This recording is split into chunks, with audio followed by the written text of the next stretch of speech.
जय श्री कृष्ण आप सभी को। श्री कृष्ण जी कहते हैं, जब अपने ही पराये लगे, जब प्रेम तिरस्कार बन जाए और अपनापन अपेक्षा में बदल जाए, तब मनुष्य झटपटाता है। पर उसी झटपटाहट में यदि तुम श्री कृष्ण जी को देख लो तो वह कहते हैं, तुम्हारा आंसू मेरी करुणा है। संसार के सारे रिश्ते परिवर्तनशील हैं और परिवर्तन जीवन का नियम है, दोष नहीं है। जो आज सबसे अपना लगता है वह कल दूर हो सकता है, पर इसका अर्थ यह नहीं कि प्रेम छोटा था। कुछ प्रेम ठहरने के लिए नहीं आते, वो बस तुम्हें खुद से मिलाने आते हैं। हर रिश्ता या तो सिखाने आता है या आगे बढ़ाने, और जब उद्देश्य पूरा हो जाता है तो रिश्ता स्वतः विदा ले लेता है। यही समझ दुख को ज्ञान में बदलती है। जब कोई तुम्हें छोड़ दे तो उस खालीपन में किसी और को मत ढूंढो, वहाँ ईश्वर को बुलाओ। श्री कृष्ण जी कहते हैं, मैं टूटे हुए दिल में रहना पसंद करता हूँ, बस मुझे पुकारना होता है, क्योंकि जो आत्मा से जुड़ा है वह कभी टूटता नहीं, और जो केवल शरीर से जुड़ा था उसका टूटना मुक्ति है। श्री कृष्ण जी कहते हैं, टूटना जब दिखाई देता है तब असल में बहुत कुछ अंदर जन्म ले रहा होता है, क्योंकि कोई रिश्ता जब टूटता है तो वह केवल बाहर नहीं टूटता, वह विश्वास को चुप करा देता है, उम्मीदों को डरा देता है, आत्म सम्मान को आईने से मुंह मोड़ने पर मजबूर कर देता है, और कभी कभी जीवन पर से आस्था भी छीन लेता है। लेकिन श्री कृष्ण जी कहते हैं, यही वह क्षण है जहां आत्मा पहली बार स्वयं से आंख मिलाती है। जिस आत्मा को तुमने किसी और के प्रेम ने अनजाने में खो दिया था, वही आत्मा अब तुम्हारे भीतर शक्ति बनकर जागने को तैयार होती है। टूटना अंत नहीं है, टूटना स्मरण है कि तुम अभी जीवित हो। पुनर्निर्माण हमेशा ध्वंस से ही शुरू होता है। श्री कृष्ण जी का जीवन इसी सत्य का प्रमाण है। उन्होंने प्रेम किया लेकिन बंधन नहीं बनाया। उन्होंने राधा को चाहा पर मोक्ष को छोड़ा नहीं। उन्होंने द्रौपदी की रक्षा की लेकिन उसके अधिकारों पर अपना नाम नहीं लिखा। उन्होंने अर्जुन को ज्ञान दिया पर निर्णय का भार उसी के कंधों पर रहने दिया। यही है रिश्तों की पवित्रता, मर्यादा, स्वतंत्रता और उद्देश्य। जब कोई रिश्ता तुम्हें रुला दे तो उसे दोष मत दो। श्री कृष्ण जी से सीखो त्याग करना, धैर्य रखना और स्वयं पर विश्वास करना, क्योंकि श्री कृष्ण जी यह भी कहते हैं, इस संसार में कोई भी पूर्ण नहीं है। हर व्यक्ति के भीतर सीमाएं हैं, कमजोरियां हैं, अधूरेपन की छाया है। जब तुम दूसरों की सीमाओं को समझने लगते हो तब तुम्हारे भीतर करुणा जन्म ले लेती है, और करुणा सबसे बड़ा उपचार है। वही करुणा एक टूटे रिश्ते को भी आशीर्वाद में बदल सकती है। जब कोई तुम्हें छोड़ दे तो उसे धन्यवाद दो, क्योंकि उसी ने तुम्हें खुद तक लौटने का मार्ग दिया है। सच यह नहीं कि प्रेम मर जाता है, सच यह है कि प्रेम रूप बदल लेता है। जो प्रेम एक बार सच्चे हृदय से जिया गया हो वह कभी समाप्त नहीं होता। वह भीतर ऊर्जा बन जाता है, शक्ति बन जाता है, शांति बन जाता है। इसीलिए जब कोई साथ छूटे तो यह मत कहो प्रेम खत्म हो गया है। समझो कि प्रेम अब एक व्यक्ति से निकलकर एक व्यापक अनुभव में परिवर्तन हो रहा है। दुनिया हमेशा तेज चलने वालों को सफल मानती है, लेकिन अकेलापन रुकना सिखाता है, क्योंकि रुक कर ही दिखता है कि तुम अभी कहाँ खड़े हो और किस दिशा में भटक रहे हो। जो लोग हमेशा किसी न किसी के साथ जीते रहते हैं, उन्हें यह समझने का अवसर ही नहीं मिलता कि वो स्वयं क्या चाहते हैं। भीड़ में अपनी आवाज सबसे पहले खो जाती है। अकेले रहना व्यक्ति को उसमें से मिलवाता है जिससे वह सालों पहले किसी और की उम्मीदों के नीचे दबाया था। वही मैं जो आत्मा का सच्चा स्वरूप है, जो नष्ट नहीं होता, जो समय से परे है, जो सदा अस्तित्व में रहता है। एकांत में मन धीरे धीरे शांत होता है, विचार अपने आप स्पष्ट होने लगते हैं। तब व्यक्ति आकाश को सिर्फ देखता नहीं, उससे बात करता है, हवा के थपड़ों में सवाल करता है, पक्षियों की चहचहाट में उत्तर सुनता है, और बिना किसी शब्द के इस पूरी सृष्टि से एक गहरा भावनात्मक संबंध जोड़ जाता है। यह संबंध वह शांति देता है जो किसी रिश्ते, किसी दौलत या किसी प्रसिद्धि से कभी नहीं मिलती। अकेलेपन की शक्ति को पहचानना बहुत जरूरी है, क्योंकि वह शक्ति निर्माण करती है सोच का, आत्मा का और व्यक्तित्व का। अगर युवा वर्ग यह सीख ले कि अकेले रहना कमजोरी नहीं बल्कि ताकत है, तो एक ऐसी पीढ़ी जन्म ले सकती है जो आत्मनिर्भर हो, सशक्त हो और सुसंस्कृत हो। समय की मांग यही है कि हम अपने भीतर झांके, अपने मूल्य को पुनः समीक्षा करें, क्योंकि जब तक हम स्वयं को नहीं जानेंगे तब तक किसी और को समझ पाना संभव नहीं। अकेले रहना सिखाता है कि जीवन में वास्तविक मूल्य कौन से हैं। सत्य, करुणा, प्रेम, सादगी और आत्मज्ञान। तब जीवन एक यात्रा बनता है, बाहरी नहीं आंतरिक। और यह यात्रा सबसे सुंदर होती है, क्योंकि यहाँ कोई झूठ नहीं, कोई छल नहीं, कोई दिखावा नहीं, सिर्फ तुम और तुम्हारा अस्तित्व। जिस दिन तुम अकेले बैठकर मुस्कुरा पाओ, उस दिन समझ लेना तुमने जीवन का सबसे बड़ा मंत्र सीख लिया है। अकेले रहना एक कला है, एक साधना है और सफलता की एक शांति कुंजी भी। हाँ, अकेलेपन की यात्रा आसान नहीं होती।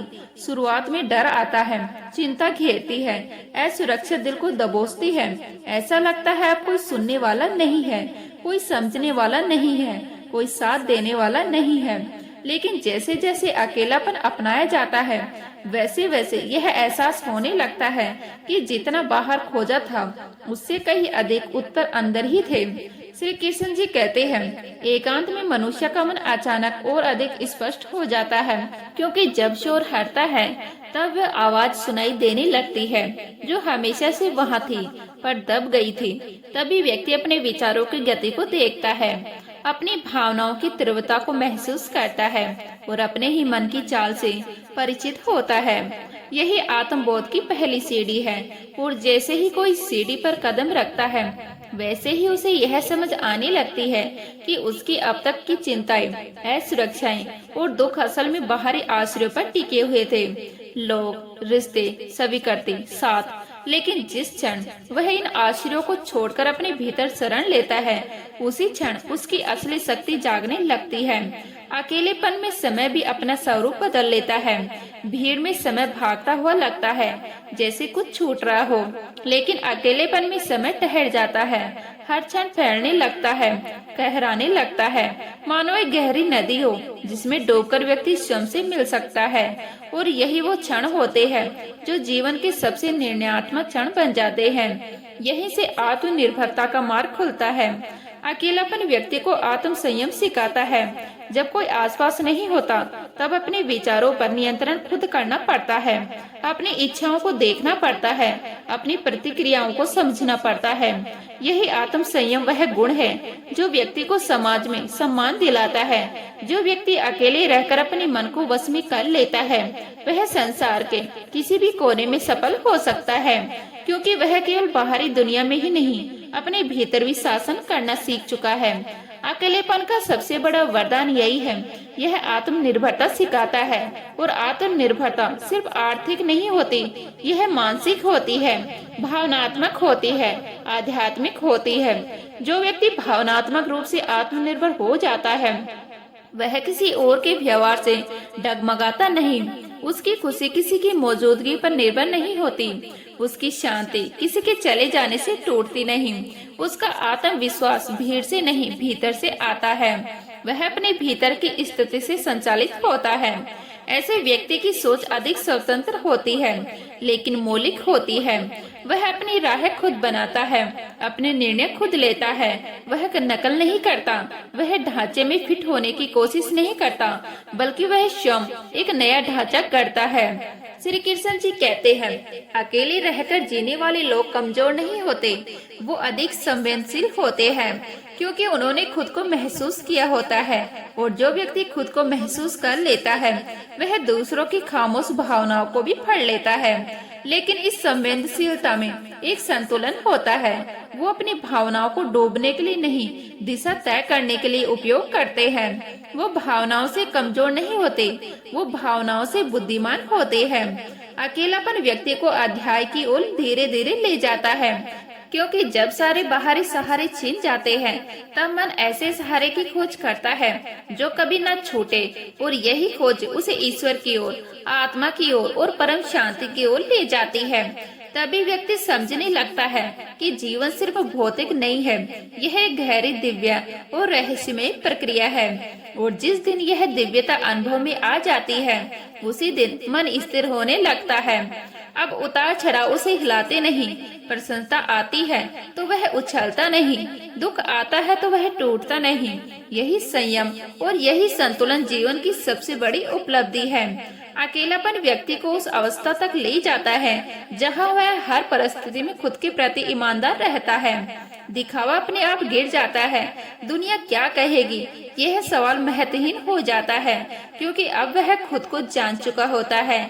और जो लोग अकेले रहना सीख लेते हैं, वो रिश्तों को और बेहतर समझते हैं। अब वो रिश्तों में अपनी पहचान नहीं खोते, वो अपनी पहचान के साथ जुड़ते हैं। वो अधीन नहीं होते, वो बराबरी से जुड़ते हैं। उनका प्रेम अपेक्षा से नहीं, स्वीकृति से भरा होता है, और यही प्रेम सच्चा होता है। इस तरह अकेलापन व्यक्ति को परिपक्व बनाता है। वह उस स्तर पर पहुंच जाता है जहां किसी प्रमाण की जरूरत नहीं रहती। उसका आचरण ही उसका प्रमाण होता है। लेकिन यह अवस्था तभी आती है जब व्यक्ति अकेले रहकर अपने अस्तित्व को समझ लेता है। तभी उसे यह दिखाई देता है कि जीवन की सबसे बड़ी उपलब्धि खुद को खोकर दूसरों से मिलना नहीं, बल्कि खुद को पाकर अपने भीतर की शांति में जीना है। और तब यह भ्रम भी टूट जाता है कि अकेले होना असफल होना है। सच्चाई तो यह है, अकेले रहना एक बहादुरी है। यह वह हिम्मत है जो बहुत कम लोगों में होती है। अकेले रहने का अभ्यास जब जीवन में स्थिरता बन जाता है, तब मनुष्य जीवन की सतह नहीं, उसकी गहराई को देखने लगता है। तब उसे यह अनुभव होता है कि सुख भी स्थायी नहीं और दुख भी ठहरने नहीं आए। समय हर हाल में बदलता है, और सबसे बड़ी सच्चाई धीरे धीरे साफ होने लगती है कि अंत में हर किसी को खुद के साथ ही रहना है। इस सच्चाई को जो समझ लेता है, वह भय से मुक्त हो जाता है।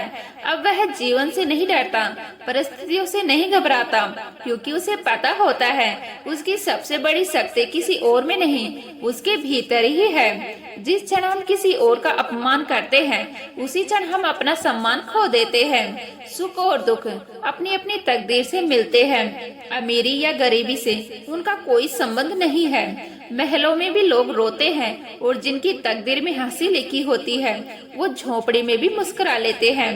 शरीर में कोई सुंदरता नहीं होती, सुंदर होते हैं कर्म, विचार, वाणी, व्यवहार, संस्कार और चरित्र। जिसके जीवन में यह जीवित होते हैं, वही इंसान वास्तव में सुंदर होता है।